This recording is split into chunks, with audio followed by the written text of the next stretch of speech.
Bismillahirrahmanirrahim. Assalamualaikum warahmatullahi wabarakatuh. Innal hamdalillah wassalatu wassalamu ala Rasulillah wa ala alihi wa sahbihi wa man tabi'ahum bi ihsan ila yaumil qiyamah. Kepada keluarga besar Masjid Al-Falah dan kepada seluruh para penuntut ilmu yang senantiasa membersamai setiap Rabu malam, yang semoga kita senantiasa diberikan persaudaraan yang baik dan semoga setingkat demi setingkat, setahap demi setahap, semoga kita bukan hanya bersaudara di taman ilmu, semoga Allah selalu memberikan kepada kita nilai persaudaraan yang lebih dekat lagi pada perjalanan kita di masa mendatang. Semoga kita bertetangga ketika kita duduk di taman ilmu, dan semoga kelak kita bertetangga dalam kehidupan kita di surga. Amin insyaallah. Alhamdulillah, tentunya senantiasa kita bersyukur atas seluruh nikmat yang Allah berikan kepada kita, dan tentunya kita tidak mungkin bersyukur kalau kita tidak memiliki ilmu, karena kesyukuran itu harus dengan ilmu, sabar itu pun harus dengan ilmu, maka syukur itu pun harus dengan ilmu. Makanya kalau ada orang salih yang dia ingin berlatih supaya dia bisa bersabar dan dia berlatih supaya dia bersyukur, tapi dia tidak pernah mendatangi ilmu, tentunya kita akan bertanya, dari mana dia akan tahu bagaimana bersabar dan bersyukur kalau kita dan mereka tidak mengetahui ilmunya. Inilah yang menjadikan kita bersyukur atas seluruh nikmat yang Allah berikan kepada kita, sekaligus pula Allah memberikan kepada kita kesempatan untuk duduk di taman ilmu supaya kita paham bagaimana cara kita bersyukur kepada Allah di dalam perjalanan kehidupan kita. Semoga kita tidak pernah membenci kebenaran dan tidak pernah membenci ilmu, walaupun mungkin banyak sekali pada perjalanan ilmu yang belum bisa kita praktekkan di dalam kehidupan. Pastinya ilmu itu akan membimbing kita di dalam perjalanan hidup kita untuk mendapatkan petunjuk, dan semoga Allah selalu menjadikan kita menjadi hamba yang bersyukur, karena bukan bahagia yang menjadikan kita bersyukur, tetapi bersyukurlah pasti kita bahagia. Semoga kita tidak pernah kehabisan alasan untuk bersyukur kepada Allah di dalam setiap perjalanan kehidupan kita. Bapak dan Ibu, keluarga besar kajian Rabu malam, kita pada kesempatan malam kali ini akan meneruskan perjalanan cukup panjang ketika membahas tentang surat Al-Maidah 83. Tentunya kita paham sekali bahwasanya di antara poin besar pada surat Al-Maidah 83 yaitu permohonan seorang hamba supaya kita diberikan hidayah sampai kita menutup mata ketika kita berpindah ke alam barzakh. Tentunya kita paham bahwasanya tidak ada yang paling mahal pada kehidupan kita kecuali adalah hidayah, karena sesungguhnya hidayah yang Allah tumbuhkan pada hati manusia, maka hidayah itulah yang akan menuntun manusia untuk istiqomah di dalam kehidupan, dan hidayah itu pula yang akan menjadikan manusia mendapatkan husnul khatimah, dan hidayah pula yang menjadikan seseorang selamat dari adab kubur dan seseorang itu selamat dari jilatan api neraka, yaitu ketika mereka telah mendapatkan hidayah. Mungkin hidayah bagi dunia dan bagi para pencinta dunia, hidayah itu murah dan recehan, tapi bagi mereka yang memburu akhirat, hidayah itu sangatlah mahal sekali dan tidak mampu ditukar dengan apapun. Tidak ada ucapan yang disenandungkan oleh para penduduk surga kecuali mereka bersyukur, salah satunya karena mereka mendapatkan hidayah sampai mereka mendapatkan surga, karena yang memasukkan manusia ke dalam surga itu semata-mata salah satunya karena hidayah yang Allah berikan, dan hidayah itu tidak dicabut darinya. Makanya di dalam surat Al-A'raf ayat ke-43 Allah mengabadikan bagaimana ucapan penduduk surga pertama kali ketika mereka menginjakkan kaki di dalam surga. Apa ucapan pertama kali para penduduk surga ketika mereka memasuki surga yang begitu indah seluas langit dan bumi? Ucapannya adalah Alhamdulillahilladzi hadana lihada laula an hadanallah wa ma kunna linahtadiya laula an hadanallah. Segala puji bagi Allah yang telah memberikan kepada kami hidayah, sampai hidayah itu menuntun kami ke dalam surga.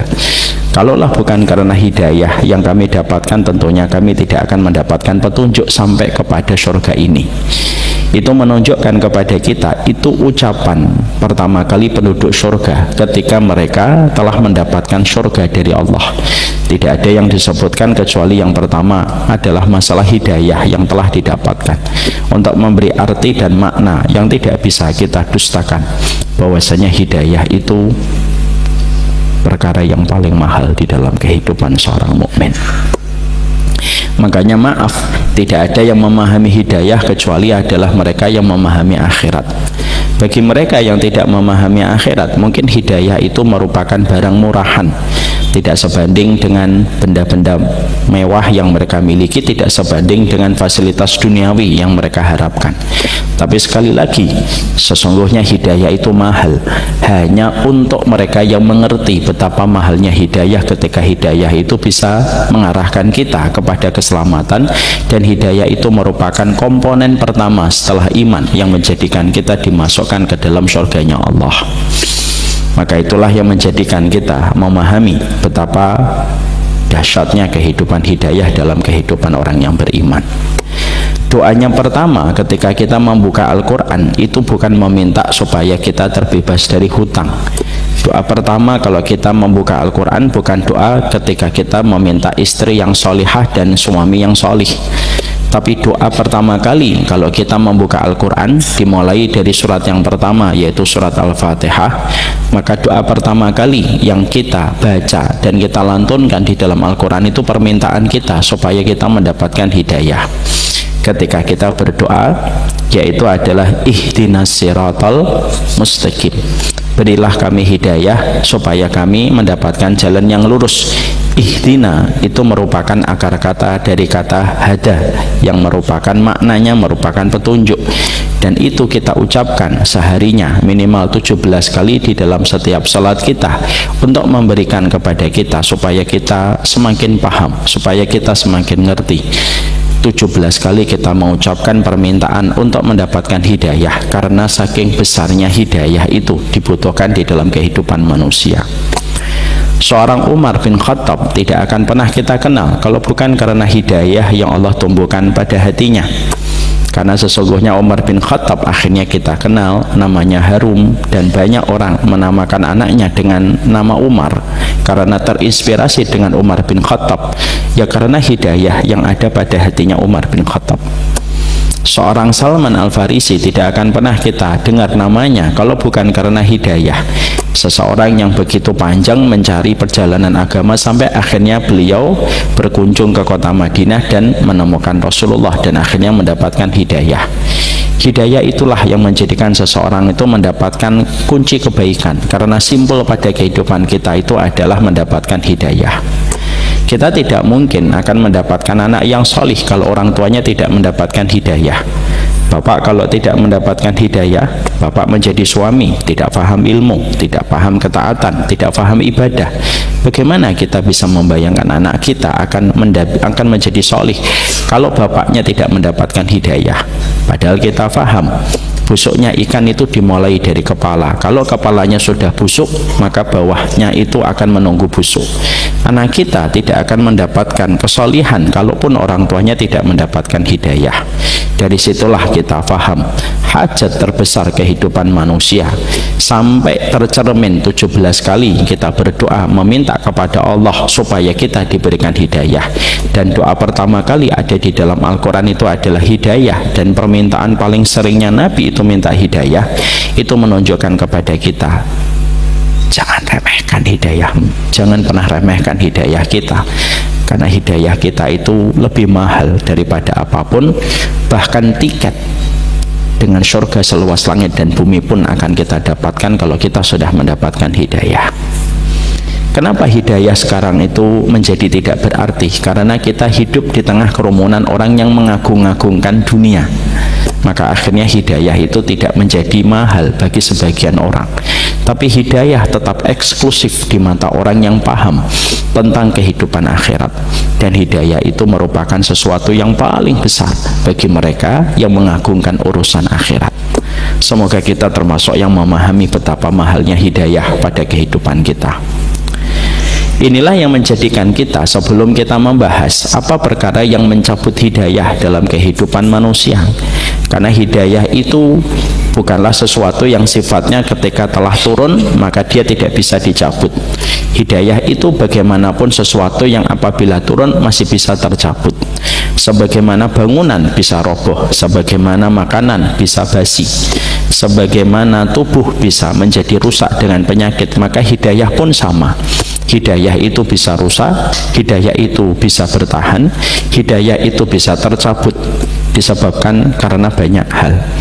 Dan karena kita ingin sekali membawa hidayah ini sampai kita menutup mata, tentunya kita harus mempelajari apa yang menjadikan tercerabutnya hidayah pada kehidupan manusia. Tapi sebelum kita melanjutkan materi itu, saya ingin membahas sederhana dulu. Bagaimana sih cirinya manusia kalau mendapatkan hidayah? Sebagaimana sudah saya sampaikan kemarin, ada sekitar 6 tanda karakteristik seseorang itu telah mendapatkan hidayah, sehingga kita tidak sampai kebingungan di dalam kita meraba sebenarnya saya itu dapat hidayah ataukah tidak.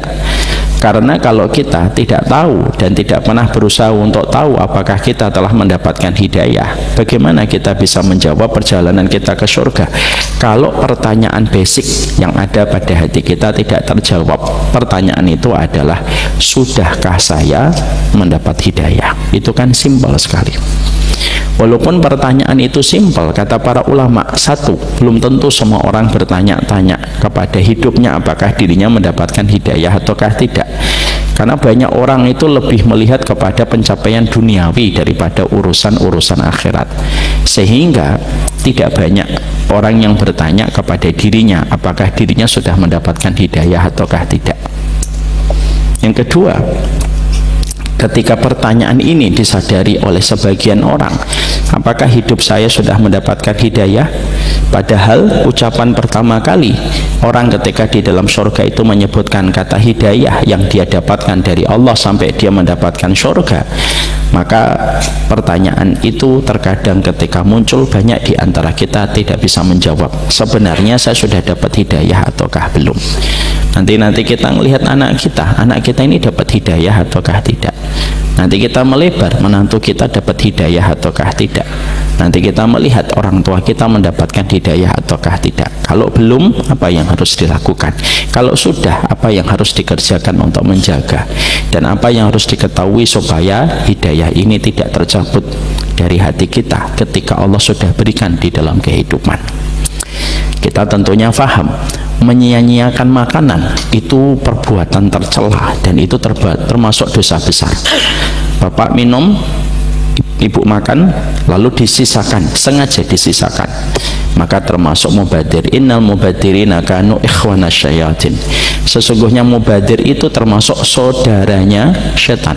Maaf ya, banyak perbuatan tidak pernah dijadikan perbuatan itu sebagai saudaranya setan. Biasanya perbuatan jelek itu diserupakan dengan setan.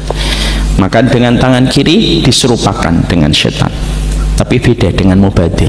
Mubadir itu tidak diserupakan dengan setan, tetapi langsung dinobatkan oleh Allah. Kalau kamu mubadir, kamu saudaranya setan. Bukan lagi serupa dengan setan, kamu saudaranya setan. Imam Ad-Dhahabi menerangkan bahwasanya mubadir itu dosa besar, tapi para ulama lalu mengkaitkan ada yang lebih lagi mubadir, yang jauh dari dosa besar mubadirnya orang terhadap makanan.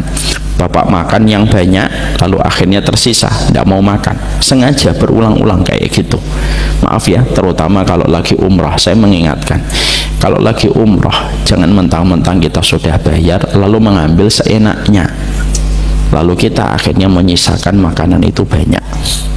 Kadang-kadang saya suka sedih kalau di jam-jam terakhir sebelum restoran ditutup, biasanya petugas office boy itu membawa tas kresek hitamnya itu sangat tinggi, penuh dengan nasi dan lauk yang dibuang.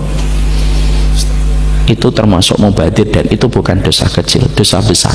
Saya ngasih hadiah sama Pak Haiban, lalu hadiah itu dibuang di depan mata saya.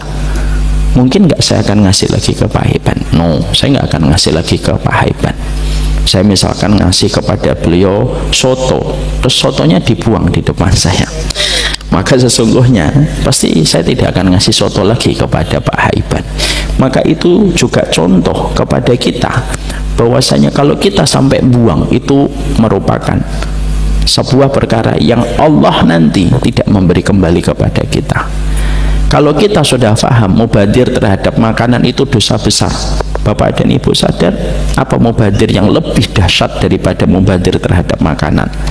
Mubadir yang lebih dahsyat daripada makanan itu adalah mubadir terhadap hidayah yang sudah Allah berikan kepada kita, lalu hidayah ini kita sia-siakan, lalu kita biarkan, tidak kita rawat, tidak kita jaga. Orang yang mubadir terhadap hidayah sampai hidayah itu dicabut dari hatinya, itu jauh lebih tercela dan jauh lebih buruk daripada orang yang mubadir terhadap makanan. Padahal mubadir terhadap makanan aja sudah dosa besar. Itulah yang menjadikan kita memahami betapa besarnya kalau kita itu meremehkan hidayah. Kita tidak lanjutkan itu dulu. Mari kita lanjutkan pembahasan kita pada waktu pekan yang lalu. Kita membahas sesungguhnya bagaimana sifatnya seseorang yang telah mendapatkan hidayah, supaya masing-masing pada kajian ini kita sembari meraba diri kita, apakah diri kita termasuk orang yang berada pada lingkaran hidayah. Kalau di antara kita sudah merasa saya mendapatkan hidayah, jaga, tidak usah sombong, tidak usah gampang untuk meremehkan orang, tidak usah gampang mengkafirkan orang, jangan gampang menyesatkan banyak orang. Fokus sama hidayahmu, jangan fokus sama aib dan dosanya orang. Kalau kita belum mendapatkan, lakukan apa yang harus kita kerjakan supaya hidayah itu bisa dijemput. Hidayah itu Pak ada dua, ada hidayatul taufik, ada hidayatul irsyad. Hidayatul taufik hak prerogatifnya Allah, Allah yang memilih, dan kita tidak bisa bertanya kenapa pada hidayatul taufik, kenapa Allah memilih Umar dibandingkan Abu Jahal, itu hak prerogatifnya Allah. Dan kita harus ingat kaedahnya kita kalau berinteraksi dengan Allah di dalam surat Al-Anbiya, la yus'alu amma yaf'alu wa hum yus'alun. Manusia itu Allah itu tidak pernah ditanya, kita yang ditanya oleh Allah. Itu hidayatul taufik. Ada yang kedua yang namanya hidayatul irsyad. Hidayatul irsyad itu dicari, diraih, dan tidak ditunggu.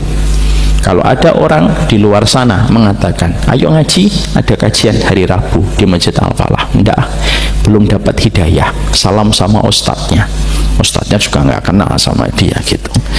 Maka sesungguhnya kalau dia beralasan dan memiliki alibi, saya nggak dapat hidayah kok, nggak kayak kamu udah dapat hidayah, itu sama saja menuduh Allah itu pelit, dan Allah pilih kasih di dalam menyebarkan hidayah. Padahal setiap orang itu diberikan oleh Allah kesempatan yang sama untuk mendapatkan hidayah.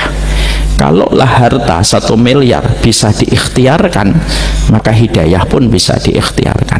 Makanya maaf, tidak ada orang yang nanti mengatakan kepada Allah ketika dia dimasukkan ke dalam neraka, masalakakum fi saqar, kenapa kamu masuk ke dalam neraka? Nggak ada yang menjawab, saya dulu belum dapat hidayah ya Allah. Tidak ada. Karena mereka semuanya manusia, ketika mereka di dalam neraka itu mereka paham, mereka lah yang tidak mau mengambil hidayah ketika Allah menyebarkan di dalam kehidupan manusia. Allah menyebarkan banyak hidayah, dan Allah itu menurunkan hidayah sebagaimana Allah menurunkan air hujan. Kata Imam Ibnu Qayyim, tergantung kamu mau menerima air hujan itu ataukah tidak. Ada yang mereka berteduh, ada yang mereka mau pakai jas hujan, ada yang mereka itu lari ke satu gedung, akhirnya mereka tidak mendapatkan air hujan itu. Hidayah pun sama, hidayah itu sebagaimana air hujan, tergantung kamu mau menerima ataukah tidak. Dan itulah yang menjadikan kita paham masuknya manusia ke dalam neraka bukan karena tidak mendapatkan hidayah, karena dia menolak untuk mendapatkan dan mencari hidayah. Itu yang kita harus mengerti. Sekarang mari kita memahami tanda orang ketika mendapatkan hidayah. Maka sesungguhnya tandanya itu ada 6 tanda yang menjadikan seseorang itu mendapatkan hidayah. Kemarin kita telah membahas yang pertama secara panjang lebar. Cirinya orang itu ketika mendapatkan hidayah, maka dia dijadikan hatinya senang dengan ilmu. dia senang dengan nasihat yang datang dari Allah dan Rasulnya. Pantatnya tidak pernah merasa bosan dengan setiap majelis ilmu yang dia peroleh dan dia dengarkan. Dia senang mendengarkan, dia lalu mengkoreksi, dia lalu mengevaluasi di dalam perjalanan hidupnya. Tidak ada yang boleh mengintervensi kehidupan kita, Pak, kecuali ilmu yang disampaikan Allah dan Rasulnya. Dan sesungguhnya surga itu syaratnya dengan ilmu, dan Allah ingin diibadahi oleh setiap hambanya dengan ilmu. Ini sudah kita bahas panjang lebar pada pertemuan kita pekan yang lalu. Yang kedua, para ulama itu menerangkan kepada kita tanda orang itu ketika mendapatkan hidayah, maka dia menjadi orang yang paling hati-hati terhadap urusan dunia. Dia bukan berarti tidak mau nyari dunia dan menjadi pengangguran lalu ujungnya menjadi beban bagi orang lain. Oh enggak, dia tetap bekerja, dia tetap berikhtiar, dia tetap berusaha menjemput setiap pintu-pintu rezeki yang ada pada kehidupan yang dia lewati. Tapi dia mulai selektif ketika dia itu mencari dunia, dan dia memiliki jaring-jaring yang lebih detail atau lebih ketat di dalam menjaring setiap ikan yang ada di lautan. Jadi dia tidak menjadi orang yang serampangan di dalam dia itu mencari duit. Dia mulai mengerti bahwasanya urusan dunia ini bukan urusan remeh, urusan yang bisa menjadikan seseorang mendapatkan rahmat, dan urusan yang bisa menjadikan seseorang itu mendapatkan ridho. Orang kalau mereka sudah betul-betul mendapatkan hidayah, akhirnya dijadikan yang pertama kali Allah berikan tanda hidayah pada kehidupannya tercermin bagaimana dia ketika memandang dunia dan memandang rezeki itu lebih selektif, dan mereka berhati-hati terhadap setiap harta, terutama ketika dia lebih aware terhadap harta-harta yang haram. Orang yang ingin hidup sehat, Pak, bukan berarti tidak makan. Dia tetap makan, cuma lebih selektif di dalam memilih makanan. Gorengan, bakwan, ataupun tahu isi, dia mungkin tidak makan ketika di situ ada gorengannya. Ketika dia mulai paham, oh minyak-minyakan dan makanan ultra proses itu tidak baik untuk kesehatan dia. Tapi dia tetap makan, dia mungkin tetap makan salmon, dia tetap makan ikan kembung, dia mungkin tetap makan daging, dia tetap makan, cuma dia lebih selektif. Orang yang diet, Pak, orang yang Bapak lihat bagaimana mereka bugar, mereka punya badan yang bagus, endurance yang bagus, itu bukan mereka tidak makan, mereka tetap makan kok, cuma mereka lebih selektif di dalam memilih menu. Mereka selektif di dalam memilih menu. Orang yang mendapatkan hidayah, mereka tetap kerja, mereka tetap mencari uang, tetapi mereka selalu peduli tentang masalah harta yang haram. Karena kalau orang, Pak, tidak mendapatkan hidayah pada hatinya, mereka tidak pernah peduli apakah hartanya itu haram, apakah itu hartanya halal. Baginya volume itu lebih penting, baginya nominal itu lebih prioritas daripada untuk melihat apakah harta itu harta yang Allah ridhoi ataukah harta yang Allah murkai. Jadi dijadikan mereka itu selektif di dalam pengurusan masalah harta. Kenapa masalah harta itu menjadi tanda yang Allah berikan kepada orang yang mendapatkan hidayah? Setidaknya ada beberapa alasan kenapa Allah itu jadikan orang yang mendapatkan hidayah itu selektif di dalam proses mereka mendapatkan harta dan mendapatkan dunia. Apa itu alasannya? Yang pertama, Pak, alasannya adalah karena kita membaca di dalam surat Al-Mu'minun ayat 51, ya ayyuhar rusul kulu minat thayyibati wa'malu salihah. Wahai para rasul, makanlah yang baik, kulu minat thayyibat, makanlah yang baik, wa'malu salihah, dan beramal salih. Kenapa disebutkan amal salih setelah kata makanlah yang baik? Karena makan yang baik itu ada dua, baik di dalam mendapatkan hartanya dan baik jenis yang dia makan. Itu termasuk dari kalimat kulu minat thayyibat. Karena disitulah akhirnya kita mendapatkan Imam Ibnu Rajab itu berkata, karena amal solih itu tidak akan mudah dilakukan kalau seseorang itu sudah membiasakan harta yang haram. Jadi kalau kita, Pak, asalnya semangat dalam ketaatan, kok tiba-tiba menurun semangat ketaatan kita, dosanya bukan hanya karena mata ketika melihat lawan jenis yang tidak halal untuk kita, tapi bisa jadi ada makanan haram yang nyangkut lalu masuk ke dalam tubuh kita dan akhirnya menjadikan semangat ketaatan kita menurun drastis.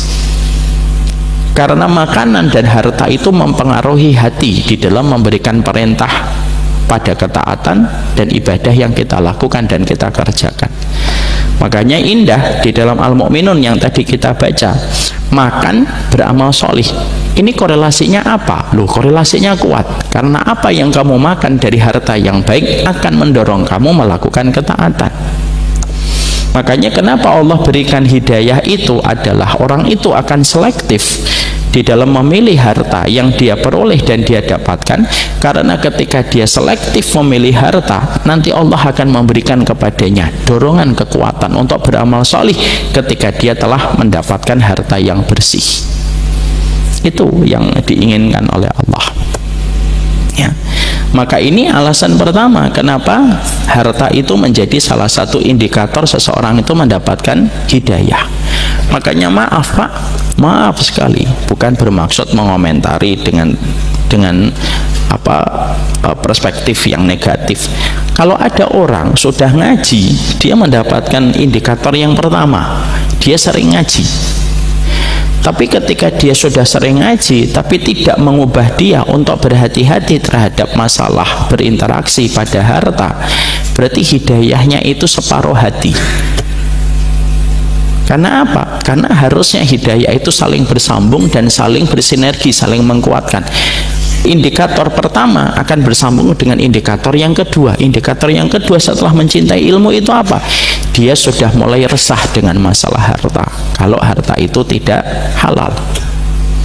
Makanya wanita-wanita terdahulu pada kehidupan generasi Islam, kenapa wanita dulu itu mereka itu sangat dimuliakan dalam catatan sejarah? Karena wanita-wanita terdahulu itu mereka berperan besar untuk menjadikan suami mereka mengambil harta yang halal.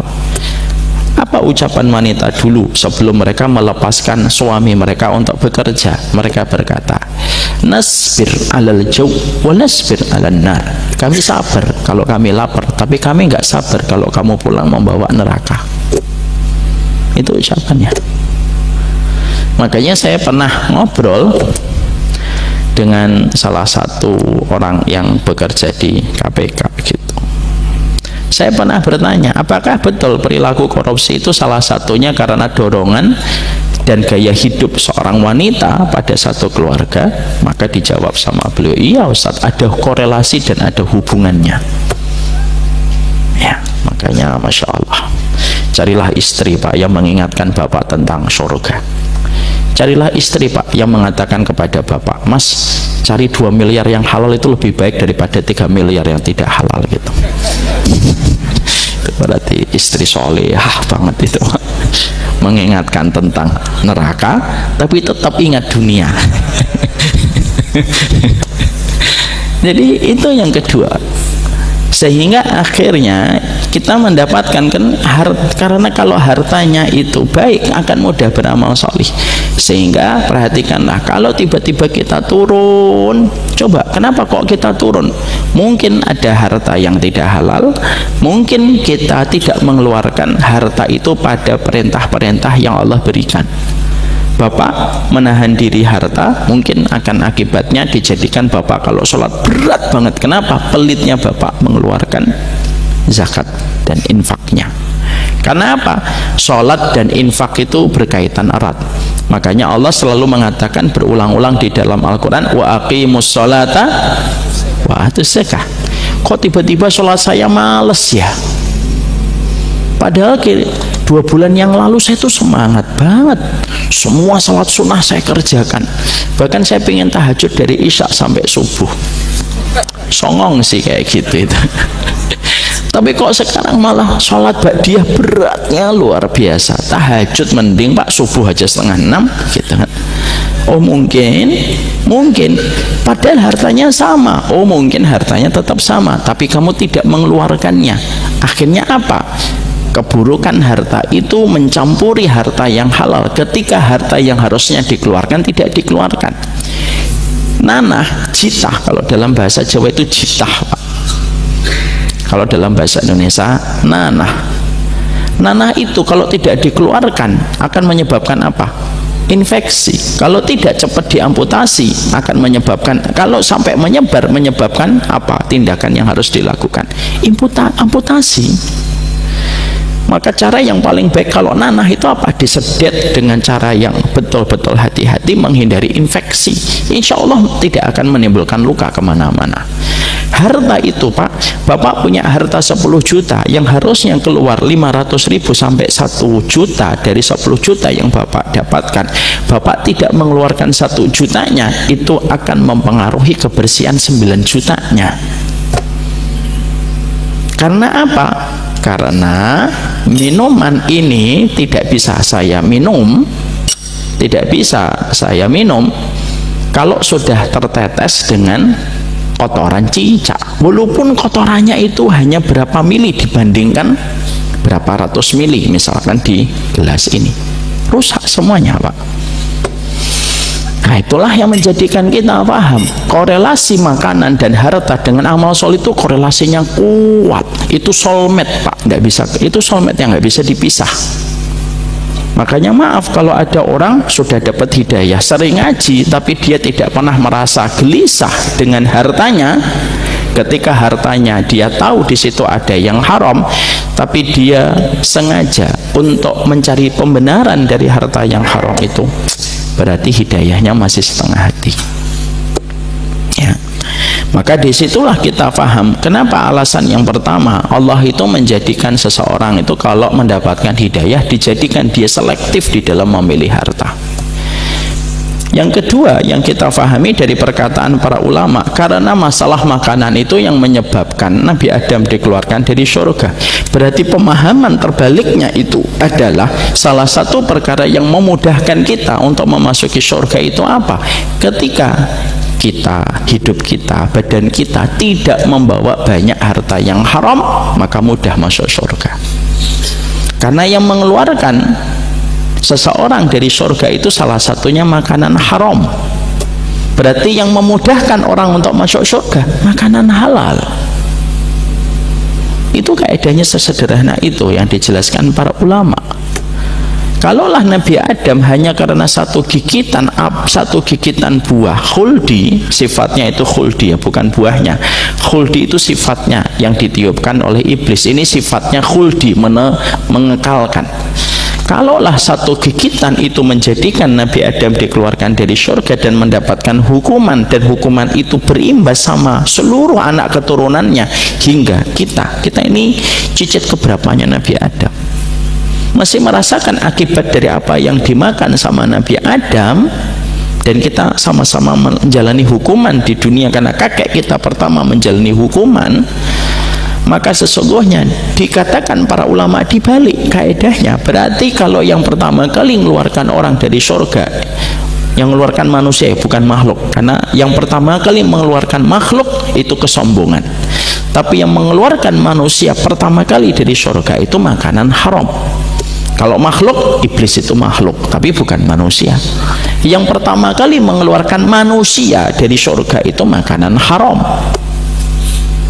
Berarti yang akan memudahkan manusia untuk mendapatkan surga itu harta yang halal. Itu harta yang halal. Sehingga akhirnya itulah yang dijadikan oleh Allah. Allah perbaiki orang yang mendapatkan hidayah, dan Allah perbaiki lambungnya dulu. Kenapa Allah perbaiki lambungnya ketika dia mendapatkan harta, ketika dia makan? Kalau lambungnya sudah beres karena makanannya itu halal, dia setiap berdoa Allah kabulkan. Karena yang menjadikan kita sulit untuk dikabulkan doa-doa kita itu apa? Harta dan makanan kita tercampur dengan perkara syubhat dan perkara haram. Makanya Nabi ketika memberikan nasihat kepada orang ketika berdoa, apa perkataan Nabi? Perkataan Nabi itu sederhana. Atib mat'amaka, perbaikilah kamu mendapatkan harta dan kamu memakan harta. Dari situ aja Nabi ngomongnya. Makanya akhirnya Pak, kalau kita dikasih hidayah lalu selektif kita memilih harta, Maka akhirnya apa? Lambung kita bersih, Pak. Kalau lambung kita bersih, maka kita maksimal. Setiap kita meminta dikabulkan sama Allah. Karena Allah tidak mungkin menyamakan doa setiap dari manusia itu sama. Kenapa Allah tidak samakan setiap doanya kita supaya semuanya diterima, Ustaz? Kalau semuanya doa manusia pasti diterima, ya letak keadilan Allah hilang, Pak. Antara yang berusaha bersungguh-sungguh di dalam berdoa dengan amalan solih disamakan dengan orang yang tidak beramal solih, walaupun tetap berdoa itu tidak ada yang sia-sia. Makanya Allah perbaiki lambungnya dulu. Kalau sudah diperbaiki lambungnya, ketika dia mendapatkan harta yang halal, dia mudah masuk surga. Permintaannya ketika minta surga dikabulkan. Ketika permintaannya minta istiqomah dikabulkan. Ketika dia meminta anaknya solih dikabulkan. Kenapa? Lambung yang bersih itu yang menjadikan Allah mengistijabah setiap permintaan. Kan berulang-ulang saya sudah sering menyampaikan, kenapa Sa'ad bin Abi Waqqas itu merupakan sahabat yang paling mustajab di dalam doanya. Seorang Sa'ad bin Abi Waqqas, maka seorang Sa'ad bin Abi Waqqas itu mustajab doanya disebabkan karena kebersihan makanan yang dikonsumsi oleh beliau dan harta yang dia dapatkan. Maka yang kedua, kenapa orang yang dapat hidayah itu selektif ketika sudah berbicara masalah harta? Makanya maaf ya Pak, nanti kalau Bapak dialog ketemu sama orang, lalu orang itu selalu ribut mengatakan, ini halal enggak? Dapat ininya proyeknya, insya Allah halal. Yakin, yakin. Gimana terangkan dulu lah, ribet urusan sama kamu. Jangan gitu. Bisa jadi dia sedang mendapatkan hidayah, makanya dia ribet dan dia cerewet terhadap masalah harta yang dia dapatkan. Ya, dia punya pride, Pak. Dia butuh dunia, tapi tidak dijadikan dia itu merendah terhadap dunia. Kita ini orang mukmin, kita ini butuh dunia, Pak, tapi bukan merendah untuk dunia.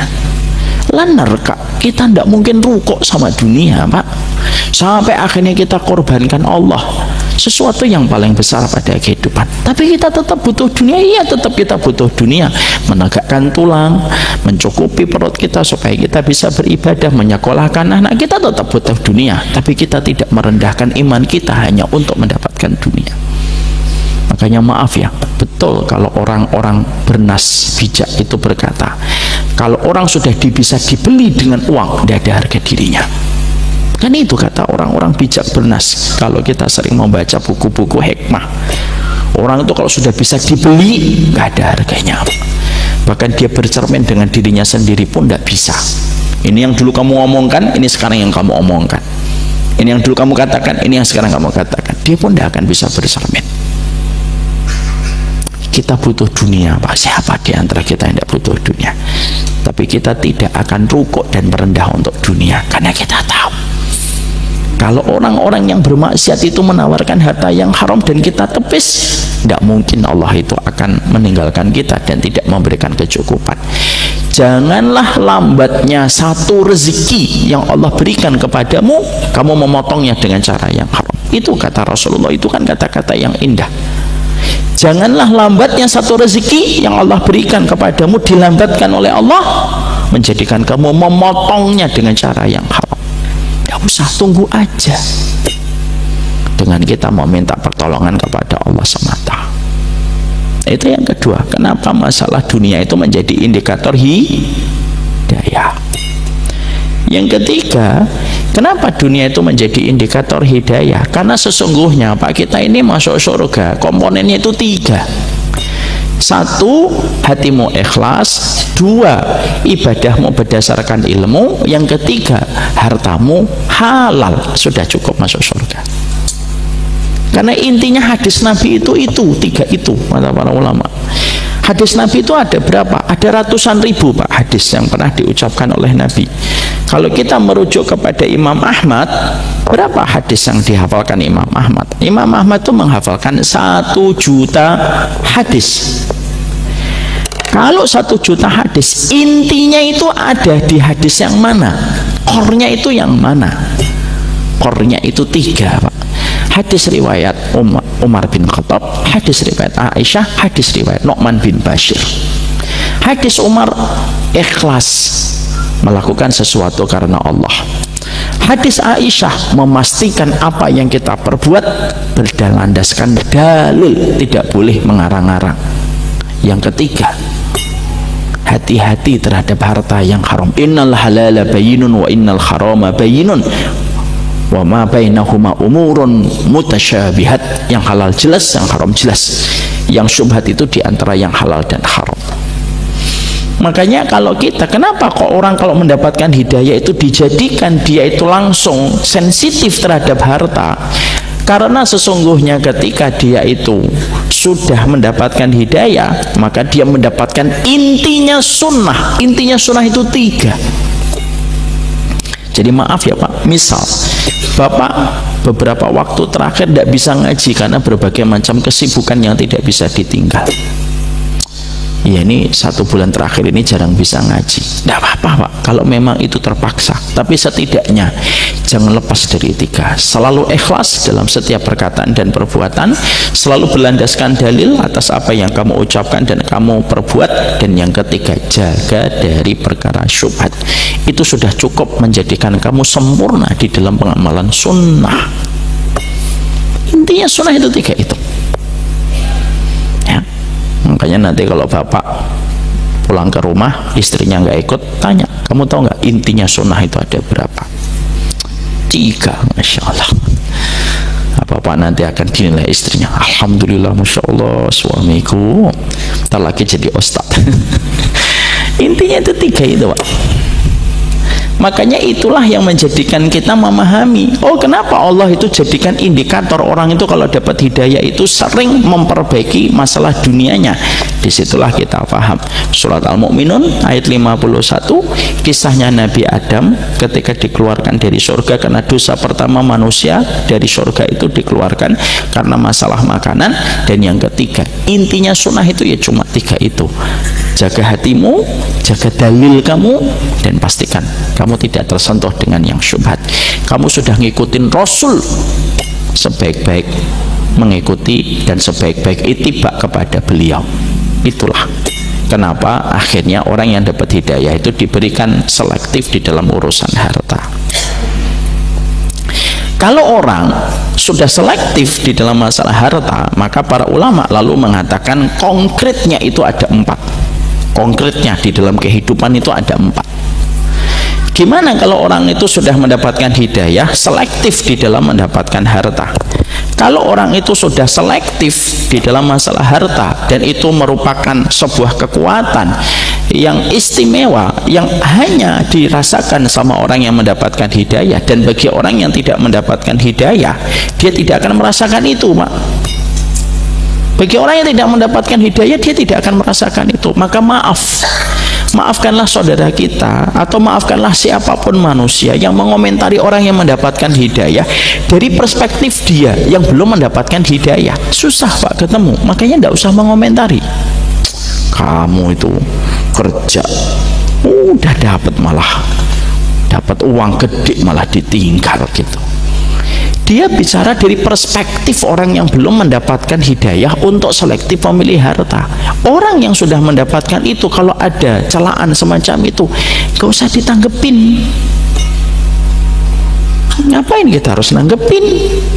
Karena apa? Berikan udzur. Dia mungkin belum paham apa yang kita pahami, walaupun kita tidak boleh sombong.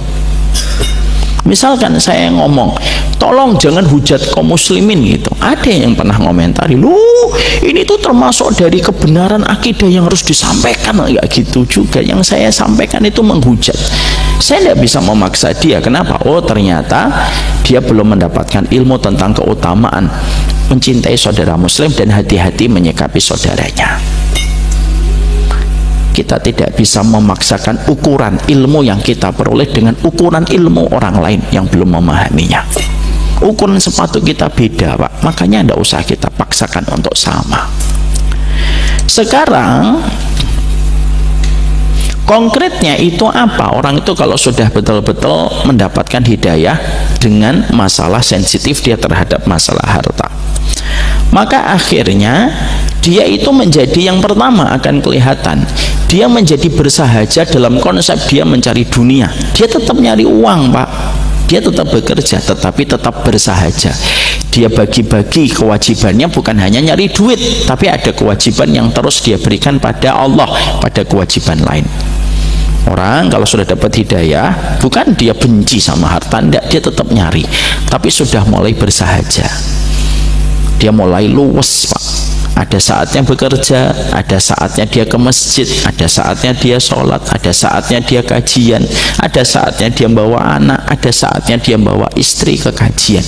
Itu dilakukan, dan waktunya tidak habis-habisan untuk nyari harta. Ada nggak orang yang mereka itu habis-habisan nyari harta? Banyak. Senin sampai Jumat nyari duit, Pak. Sabtu dan Ahad ngurusin hobi. Senin sampai Jumat nyari duit lagi, Sabtu dan Ahad ngurusin hobi. Anaknya tidak pernah bersentuhan kelingking kakinya dengan kelingking bapaknya. Istrinya tidak pernah mendapatkan porsi untuk memahami tentang surga. Maaf ya Pak, istri kita tidak akan bisa paham surga kalau kita sebagai kepalanya saja nggak pernah mengingatkan surga. Makanya maaf ya, kalau kita kadang-kadang nasihatin istri, kamu tahu nggak kalau taat sama suami itu nanti dicatat namamu dengan 8 pintu surga. Kadang-kadang istri kita itu ngomong tahu, tapi kenapa kok nggak taat? Ya nanti dulu gitu. Kenapa kadang-kadang istri itu lupa tentang akhirat walaupun diingatkan? Karena kita mengingatkan dia tentang akhirat pada saat ketika kita lagi butuh itu doang, Pak.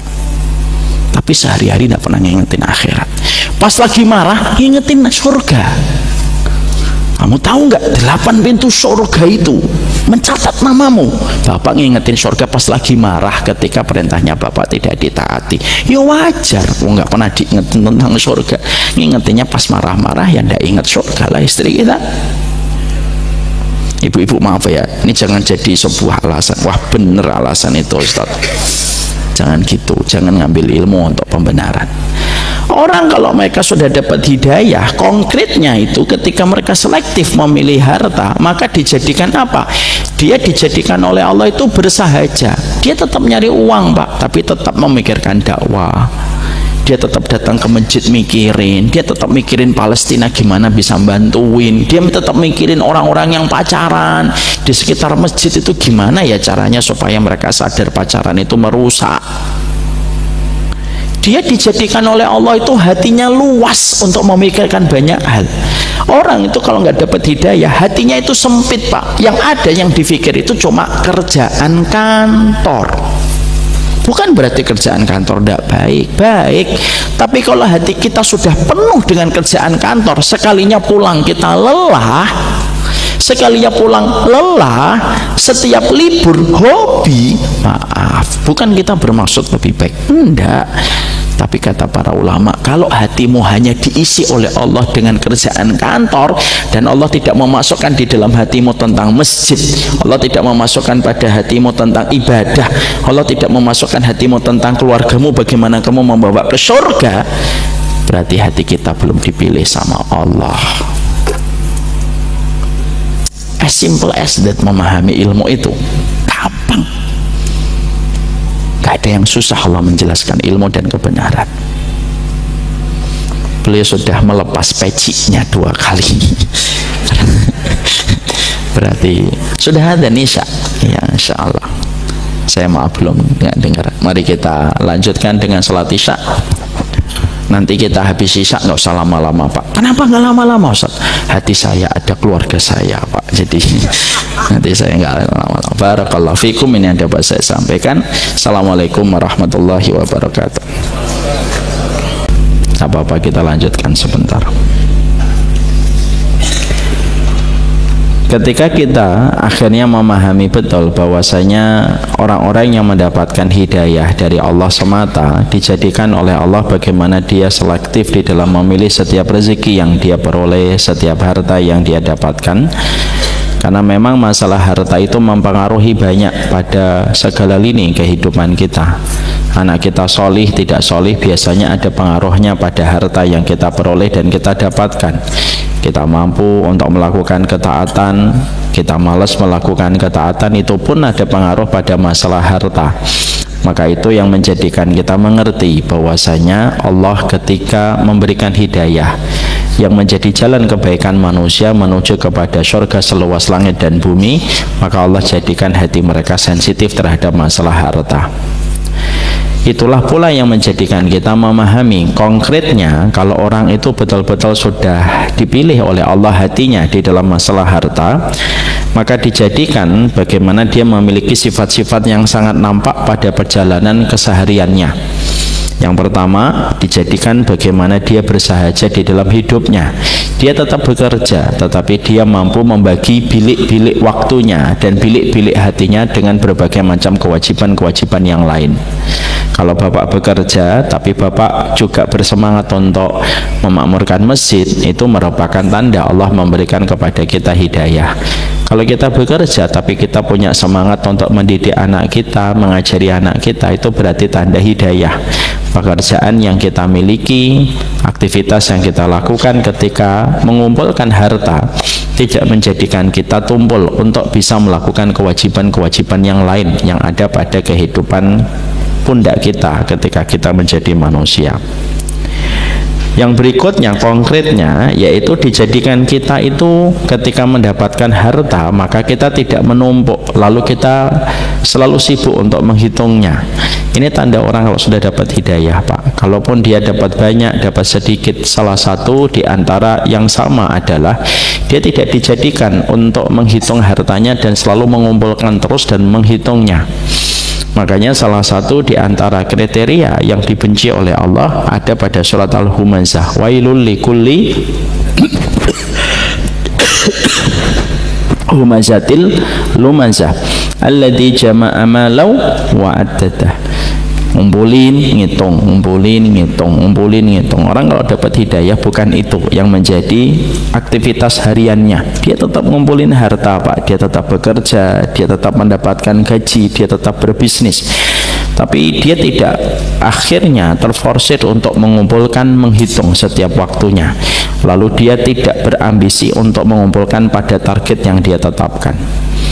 Kadang-kadang manusia itu kalau sudah tidak berkualitas hidupnya, dijadikan dirinya itu hanya sibuk untuk mengumpulkan dan menghitung setiap waktunya. Makanya akhirnya zikirnya kepada rekening lebih banyak daripada zikirnya kepada pembeli rekening. Zikirnya kepada dunia lebih banyak daripada zikirnya kepada pemberi dunia. Dan itu yang menjadi masalah pada kehidupan orang. Orang kalau sudah dapat hidayah, dia tetap bekerja, Pak. Ada orang yang dapat hidayah kaya raya, ada orang yang dapat hidayah bisnisnya tetap lancar, bahkan meroket, Pak. Tapi dijadikan dia tidak pernah merasa risau dengan hartanya dan tidak menghitung-hitung setiap waktunya. Pikiran yang dibenci oleh Allah, kata Imam Ibnu Qayyim di dalam kitab Miftah dari Sa'adah, itu bukan hanya mereka yang berpikir mesum, tapi termasuk pikiran yang sangat dibenci oleh Allah itu apa? Nafsunya untuk mengumpulkan dan menghitung, nafsunya untuk mengumpulkan, menghitung, nafsunya untuk mengumpulkan, menghitung. Dan itu tanda pikiran kita dibenci banget sama Allah. Dari 500 kapan 700, dari 700 kapan 1 miliar, dari 1 miliar kapan 2 miliar, dan tidak pernah berhenti untuk menghitung, mengumpulkan, menghitung, mengumpulkan. Orang-orang yang mereka orang-orang yang mereka itu sudah dijadikan oleh Allah memiliki hidayah, dijadikan dia keluar, Pak, dari sifatnya dunia. Kita tentunya paham sifatnya dunia itu apa? Sifatnya dunia itu permainan. I'lamu annamal hayatud dunya laibun walahun wa zinatu wa tafakhurum bainakum wa takasurum fil amwali wal aulad. Sebagaimana di dalam surat Al-Hadid ayat yang ke-20. Allah itu memberikan sebuah perintah di awal ayat itu. I'lamu, ketahuilah. Karena kenapa dimulai dari kata i'lamu? Imam Qurtubi mengatakan karena perkara ini sering tidak disadari manusia. Sadar, kalau bahasa kita tuh sadar, kamu itu sadar dunia itu laibun walahun. Laibun itu permainan. Allah memberikan sifat bahwasanya dunia itu permainan. Siapapun yang keluar dari lingkaran dunia berarti dia telah keluar dari permainan. Siapa yang sudah tidak lagi main-main, Pak? Orang dewasa, Pak. Saya disuruh main layang-layang, enggak mau saya.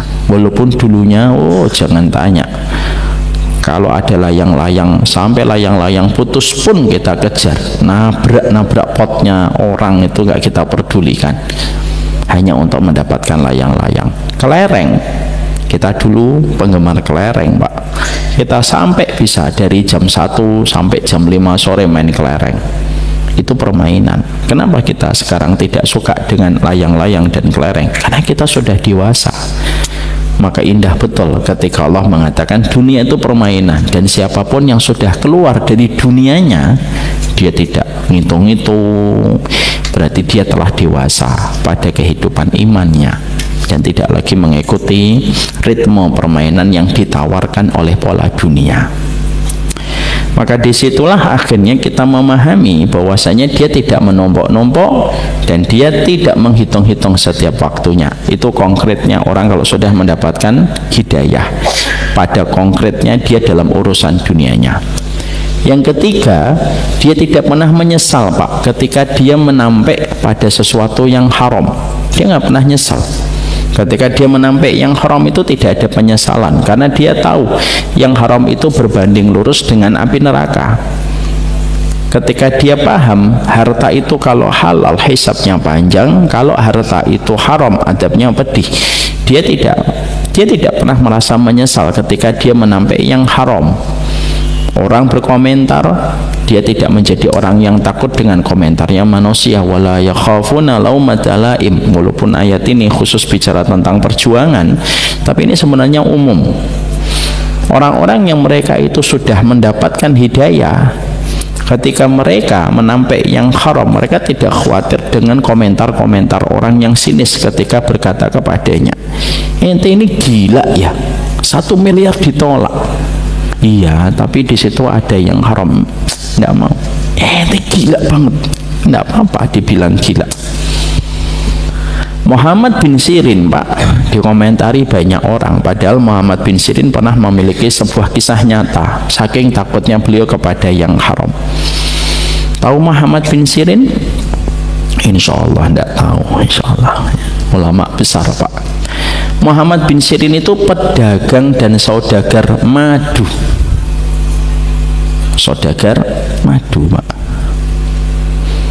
Maka ketika pada saat ada satu pembantunya atau budaknya pada saat itu menceritakan bahwasanya ada salah satu madu, ada salah satu barmil. Barmil itu apa ya bahasa Indonesianya? Barmil itu tong, Pak. Barmil tong, baromil itu tong-tong.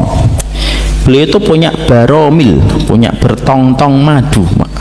Tong, di tongnya itu banyak, isinya madu-madu. Pada satu waktu ada tikus itu masuk ke dalam salah satu tongnya. Tikus itu kalau masuk kan najis, Pak, karena masuk ke benda cair. Diambil itu tikusnya, disampaikan kepada majikannya Muhammad bin Sirin hafidhahu rahimahullahu ta'ala. Pak, kalau bahasa orang cekir, Pak, tadi tong madunya kemasukan bangkai tikus. Oh iya, ya sudah, yang ada bangkainya dibuang. Dasar, Pak, mungkin karena tidak paham, budaknya itu lupa habis ngambil itu di tong yang mana ya gitu. Coba. Kalau orang Jawa ngomongnya enak, tong sing endi ono ya. Bingung, Pak, tongnya sama semuanya. Maka lapor lagi sama Muhammad bin Sirin, maaf, Pak, ya apalagi tongnya saya lupa yang mana. Coba, kalau kita, Pak, yang belum punya sifat warok, ya makanya kita tidak ditakdirkan hidup pada zaman salaf, ya karena kita ya memang begini. Kalau kita ya sudah tidak apa-apa, kira-kira yang kamu ingat yang mana gitu. Ya atau tidak? Itu kita, Ustadz kali ya udahlah saya aja. Tapi kalau Muhammad bin Sirin enggak, kamu yang ingat yang mana? Enggak ingat, diingat lagi, enggak ingat, karena beliau khawatir nanti menjual madu yang sudah ada najisnya, yang itu akhirnya menjadi syubhat, maka beliau memerintahkan ya sudah, buang tong-tong madu itu semuanya, dan ruginya besar Pak. Ada yang mengkaitkan korelasi kisah itu dengan ketidakmampuan akhirnya Muhammad bin Sirin bayar utang dan dijebloskan ke penjara. Kenapa dia tidak ragu untuk membuang tong-tong itu? Karena beliau takut syubhat. Beliau takut syubhat. Apa itu syubhat? Samar-samar. Dan ketika mungkin kita pada zaman sehidup dengan Muhammad bin Sirin, mungkin kita ngomong, wah gila ente, supaya kelihatan agak-agak solih, junun ente gitu. Tapi ternyata Muhammad bin Sirin pun melakukan itu, dan beliau pun tidak menyesali apa yang beliau perbuat. Ya, Syekh Utsaimin, Pak, salah satu ulama besar. Syekh Utsaimin ini salah satu ulama yang memfatwakan riba itu haram. Ya jelas bukan memfatwakan, riba itu haram, dan memfatwakan harta riba tidak boleh digunakan untuk apapun. Kan para ulama berbeda pendapat jadi dua. Kalau ada harta riba, ini misalkan harta riba, ini riba, ini para ulama terbagi menjadi dua. Sebagian ulama mengatakan boleh dimanfaatkan untuk lil wasakhat, untuk tempat-tempat yang kotor, pakai bangun sapi tank, bangun kamar mandi, selokannya, nah ini wasakhat yang kotor-kotor. Ada sebagian ulama yang mengatakan, oh enggak, tetap harta riba dibiarkan, enggak usah dimanfaatkan. Kenapa? Harta itu hakikatnya diperangi oleh Allah dan Rasulnya. Ada yang pernah menceritakan ke saya, tapi saya nggak ngelihat langsung. Ada seorang ustadz sepuh, dia berkata, pernah ada yang mengatakan sama beliau, gimana ini kalau harta riba ini jumlahnya miliaran, masa kita nggak manfaatkan Syekh gitu? Apa jawaban seorang ulama besar ini? Beliau berkata, apa yang kamu manfaatkan pada sesuatu yang sangat menjijikkan? Memang kamu mau memanfaatkan kotoran? Itu jawaban beliau. Kamu memanfaatkan kotoran? Kamu mau nggak kotoran kamu nggak mau manfaatkan? Nggak. Harta riba itu lebih buruk daripada kotoran kamu sendiri. Kenapa orang-orang semacam ini tuh tegas sama dunia? Karena dunia itu tidak memperbudak mereka, tetapi justru mereka memperbudak mereka. Itu yang mahal sekali, Pak. Semoga Allah memberikan hati kita, dunia itu tidak menjadi obsesi terbesar dalam hidup kita. Makanya akhirnya menjadikan mereka itu tidak, mereka itu ketika mendapatkan harta itu, akhirnya mereka kalau menampek, mereka tidak pernah merasa mubadir. Kalau misalkan, maaf, saya sih tidak tahu, tapi kalau ada seorang artis hijrah, lalu pada saat ketika dia hijrah, lalu ditawari proyek film ataupun sinetron dengan syarat misalkan membuka jilbabnya lagi, lalu dia berkata, saya tidak mau walaupun kontraknya 5 miliar sekalipun, itu berarti tanda hidayah. Dan dia tidak pernah merasa berat untuk menampik yang haram itu. Kenapa? Karena tahu harta yang haram itu lebih menjijikkan daripada makanan basi sekalipun. Kecintaan kepada akhirat itu menjadikan sudah betul-betul dewasa dia memandang dunia. Dunia tetap dia butuhkan, dia tidak sombong sama dunia, tapi dia tahu kapan menegakkan punggungnya untuk merendahkan dunia dan kapan harus mengambil dunia. Itu kehidupan orang mukmin itu gitu, Pak. Bukan berarti kita sok ngomongnya kita tidak butuh dunia, tidak bisa. Kita tetap butuh dunia. Wala tansa nasibaka minad dunia. Jangan lupakan bagianmu untuk dunia. Kita tetap butuh dunia, tapi kita tahu kapan kita mengambil dan kapan kita mengatakan tidak sama dunia. Nah, itu tanda orang yang mereka itu konkretnya sudah mendapatkan hidayah ketika berinteraksi pada masalah harta. Para ulama lalu menjelaskan yang berikutnya, sesungguhnya kalau orang itu konkretnya ketika sudah mendapatkan hidayah, ketika Allah berikan kepadanya, bagaimana dia hati-hati terhadap masalah harta dan sangat sensitif terhadap harta yang haram. Alarmnya itu banyak kalau sudah berkaitan tentang harta yang haram. Yang berikutnya konkretnya itu gimana? dia tidak pernah merasa kagum sama orang yang punya dunia ketika dia tahu dunia itu dari mana, ketika didapatkan dari yang haram. Kagumnya dia terhadap dunia itu cuma satu, kalau dunia itu dipakai sama orang kaya di dalam kebaikan, itu tok. Selainnya mereka tidak pernah kagum. Sama kayak sahabat Ansor. Sahabat Ansor itu sahabat Muhajirin dan Ansor, ketika datang kepada Rasulullah kan mereka nyampein, mereka itu iri. Dhaba ahlan dusur bi ujurikum. Orang kaya enak, dapat pahalanya banyak ya Rasul. Loh kenapa? Mereka bisa infak, mereka bisa sedekah. Yang disebutkan itu, mereka tidak mengatakan orang kaya enak ya Rasulullah. Kenapa? Ontanya merah, rumahnya gede, kebun kurmanya banyak. Enggak. Mereka mengatakan dengan kaitan ibadah, orang kaya enak ya Rasulullah. Kenapa? Mereka mendapatkan pahala lebih daripada kami. Sedekahnya banyak, infaknya banyak, zakatnya banyak.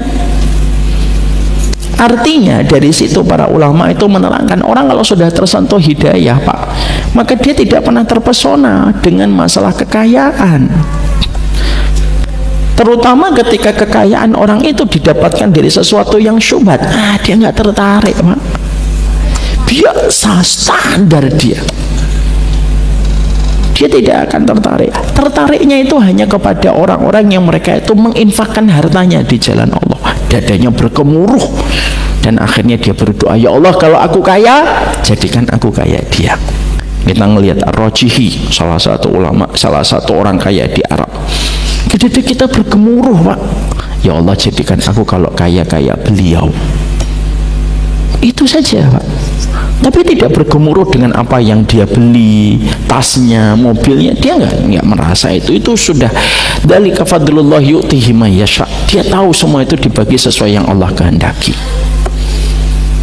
Sehingga akhirnya apa? Dia bersahaja dalam segala apa yang dia pikirkan. Lalu berikutnya dikatakan oleh para ulama, kalau dia sudah mendapatkan hidayah, yang berikutnya itu apa? Tidak menganggap mulia ketika dia kaya, dan tidak menganggap dirinya itu hina karena miskin.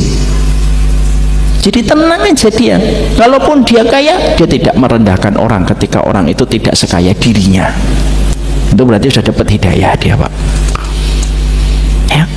Banyak orang yang kadang-kadang ketika mendapatkan harta ngomentari saudaranya yang tidak mendapatkan harta sebanyak dia dengan mengatakan begini, Mas, kamu itu ngaji terus, tapi duitmu segitu-segitu aja Mas. Kayak saya ini loh jarang ngaji, tapi duitnya banyak. Berarti ngajimu salah kali.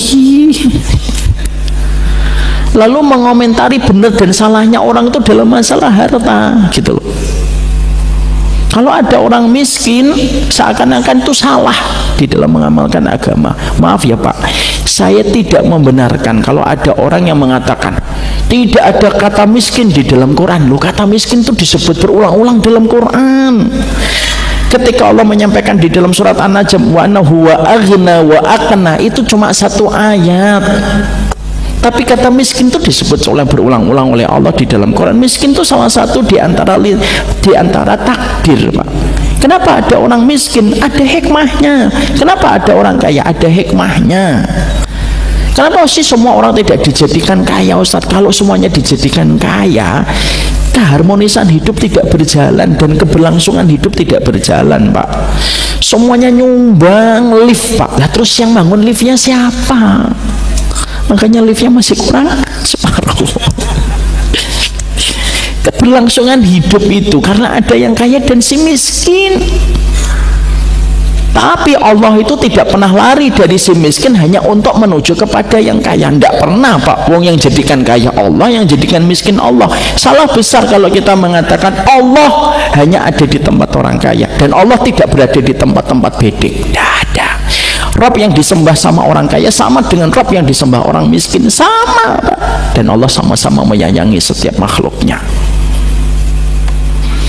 Jadi orang kalau mereka itu sudah dapat hidayah, kayanya itu tidak menjadikan sombong, miskinnya tidak menjadikan dia mencela takdir. Makanya banyak orang yang terkadang tidak sabar ngelihat orang miskin, padahal miskinnya nyasang sabar. Saya tuh mas tidak sabar ngeliatin kamu mas gitu. Adiknya berkata, masnya berkata, saya aja sabar kok dengan kehidupan saya. Jika mereka tuh miskinnya pun sabar. Apakah setiap orang miskin pasti sedih? Enggak. Coba bapak pergi tuh ke pondok-pondok pesantren yang di pinggir-pinggir kota-kota kecil itu pak, gajinya 500.000 pak, masih banyak demi Allah yang cuma dapat beras 5 kilo setiap bulan, yang harus istrinya masak supaya dapat rezeki ketika masakan istrinya ditaruh di kantin pondok. Masih banyak pak. Jangan melihat sunnah itu hanya di Jakarta doang, di pinggir-pinggir kampung masih banyak. Apakah mereka sedih? Enggak. Apakah semuanya pasti frustasi dengan kemiskinan? Enggak. Coba kalau bapak pergi ke Singkit, tahu Singkit? Insya Allah enggak tahu. Singkit itu di Mauritania pak. Itu tempatnya Syekh Singkiti rahimahullah ta'ala, guru besar pak. Kalau bapak nanti ngetik kota yang di dalamnya banyak penghafal Al-Quran, mesti keluar kota Singkit pak. Singkit itu sopir angkotnya itu minimal 10 juz pak. Coba sopir angkotnya 10 juz. Jadi jangan sampai bapak nanti naik angkot di sana bapak malu. Tanya itu kepada sopir-sopir di Singkit itu, 10 juz pak minim, itu disebut orang awam yang hafal 10 juz. Masya Allah ya, 10 juz awam. Gimana dengan kita 3 surat yang terakhir? 10 juz itu paling minim pak. Kehidupan di Singkit sampai hari ini itu kayak Indonesia 15 tahun yang lalu pak. Tapi apakah penduduk-penduduknya itu mereka sedih? Enggak pak. Yang mereka yang hafalan yang sempat viral di seluruh dunia pak, anak-anak Singkit lagi menghafalkan itu pak, yang wabarram biwalidati walam yaj'alni. Saya suaranya kan fals ya, tidak bisa niru saya. Tahu kan suara anak-anak yang bagus banget loh, yang viral, anak Afrika itu orang Singkit pak, anak-anak Singkit yang mereka itu ngafalin Quran tuh pakai kayu pak. Anak-anak yang tidak kenal gadget, cek aja di handphone. Wa barram biwalidati wa lam yaj'alni jabbaran syaqiya. Itu surat Maryam itu yang terkenal sekali sampai videonya viral di mana-mana dan dijadikan backsound, dijadikan di banyak video di YouTube. Itu anak Singkit pak. Apakah mereka frustasi? Enggak. Depresi? Enggak. Tidak setiap orang yang miskin itu frustasi. Jangan kita suudon sama orang miskin. Oh, kalau miskin nanti frustasi, depresi. Kalau ya makalah enggak.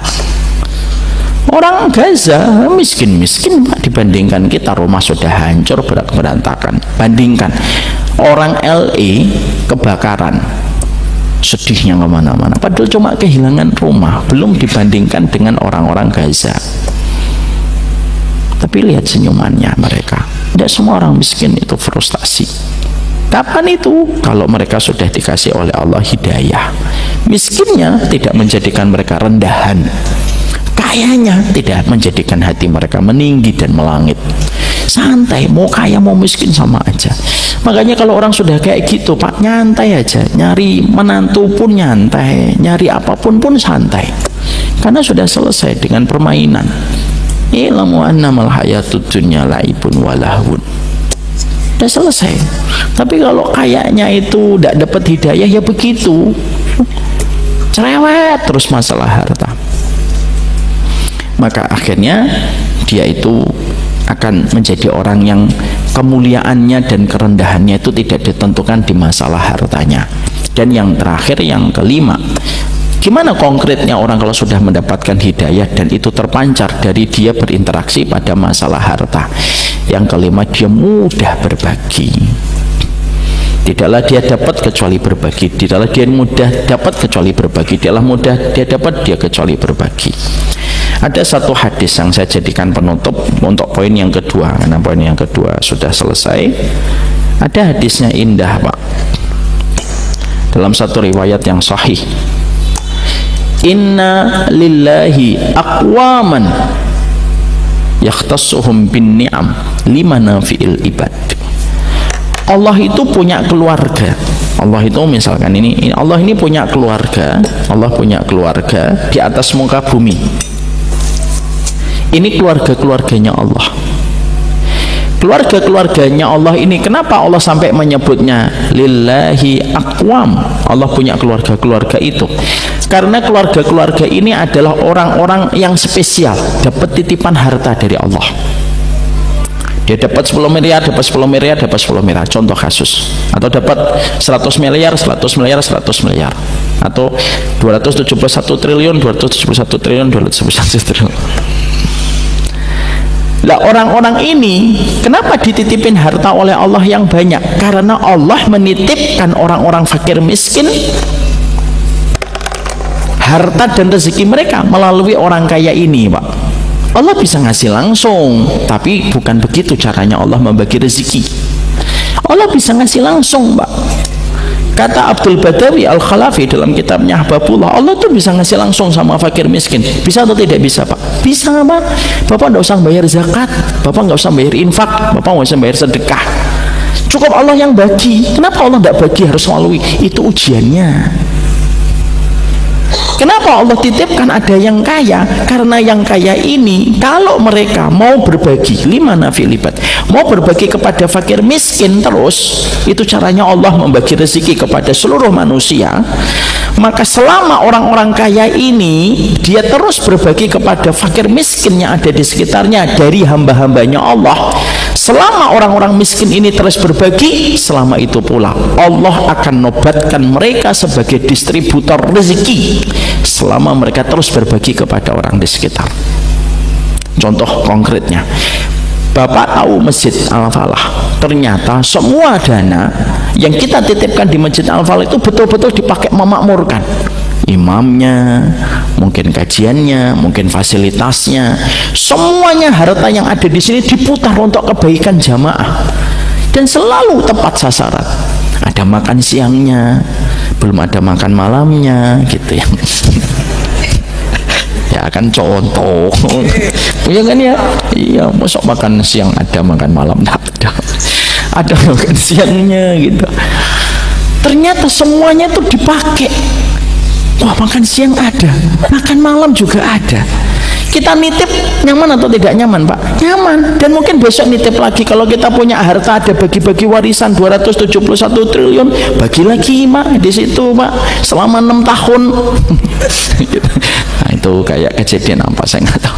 Maka kita nitip di Al-Falah. Kenapa kamu, istrinya mulai ngomel, kenapa sih kamu tuh kalau punya rezeki itu nitipnya ke Al-Falah? Al-Falah itu amanah. Banyak orang miskin mendapatkan manfaat dari Al-Falah. Ada orang datang dari Senen hanya untuk bisa makan siang di Al-Falah. Ya, Pak, dari mana? Dari tempat-tempat yang jauh. Mereka niat, kata Pak Haiban, itu niat pakai Lego apa? Jet Lego. Iya. Yang gratis itu supaya sampai di sini cuma makan siang terus pulang lagi. Karena kita tahu akhirnya apa? Setiap kita nitip maunya di Al-Falah. Tuh, Pak, saya bantu, Pak, gitu. Endos untuk rumahnya Allah, apa yang salah? Iya betul kan? Endos pabrik aja banyak, endos skincare aja banyak, masa endos rumahnya Allah enggak boleh? Jadi kalau akhirnya saya tahu di masjid ini amanah, saya nitip lagi atau tidak? Nitip lagi, nitip terus, nitip terus, nitip terus, karena amanah. Sama, Pak, itulah perumpamaan dalam hadis yang tadi saya sampaikan. Selama orang kaya ini terus berbagi kepada orang di sekitar dan orang-orang miskin ini mendapatkan manfaatnya, Allah akan terus memberikan dan menitipkan hartanya orang miskin melalui dia,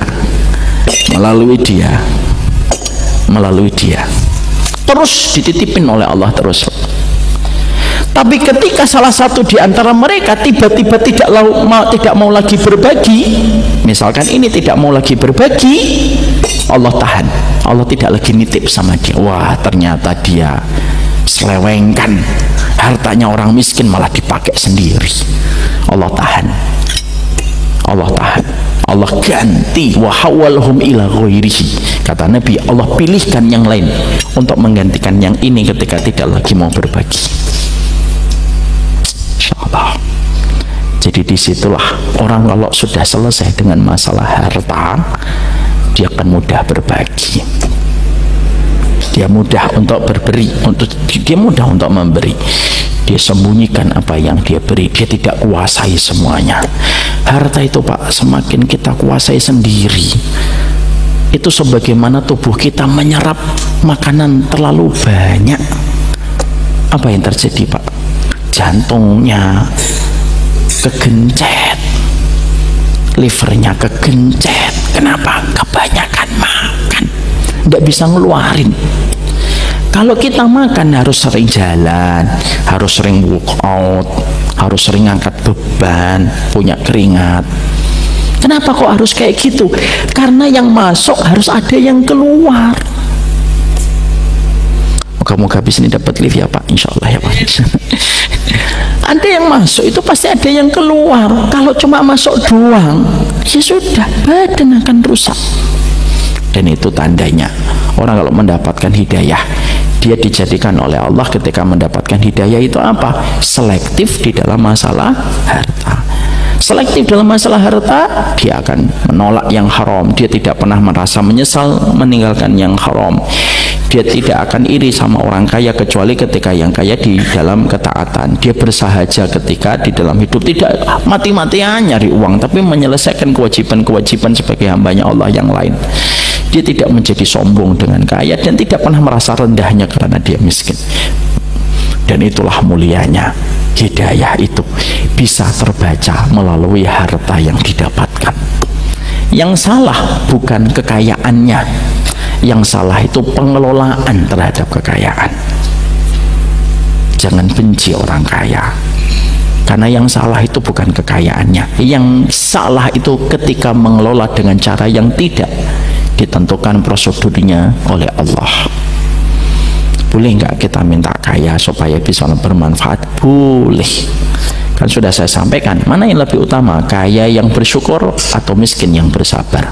Sudah pernah kita bahas panjang lebar. Wallahu a'lam bishawab. Ini yang dapat kita sampaikan. Masya Allah, sudah 8:30, tidak terasa. Mari kita lanjutkan. Ada kewajiban kita yang lain Pak. Kewajiban kita untuk ngobrol dengan istri terkasih di pucuk hati jiwa kita. Mari kita bicara dengan mereka, karena mereka pun penat melakukan kewajiban-kewajiban yang ada di dalam rumah. Segera kita pulang Pak. Rumah saya agak jauh daripada rumahnya bapak-bapak. Saya ada di Bekasi ya. Semoga Allah memberikan keberkahan dalam setiap kehidupan kita insya Allah, dan memberikan kepada kita hidayah. Dan semoga hidayah yang telah kita dapatkan, misal,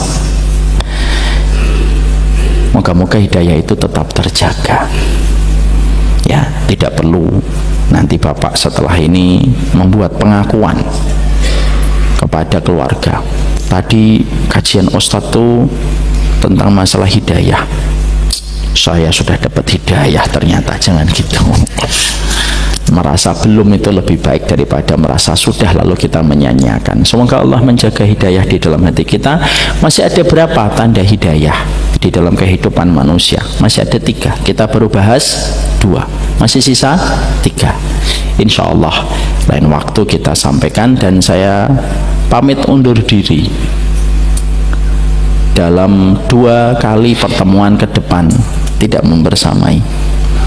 Rabu depan saya umroh Pak, Rabu depannya saya baru pulang, jadi masih istirahat. Jadi insya Allah kita ketemu 3 pekan lagi, kita ketemu kembali insya Allah ya. Mau diliburkan atau diganti badalnya Pak? Dan nanti biar Pak Haiban lagi merenung, antara merenung memikirkan lift, membuat pantun, membuat sajak, nah itu kita nggak tahu. Barakallahu fiikum. Ini dapat saya sampaikan. Subhanakallahumma wa bihamdika asyhadu an la ilaha illa anta astaghfiruka wa atubu ilaik. Assalamualaikum warahmatullahi wabarakatuh.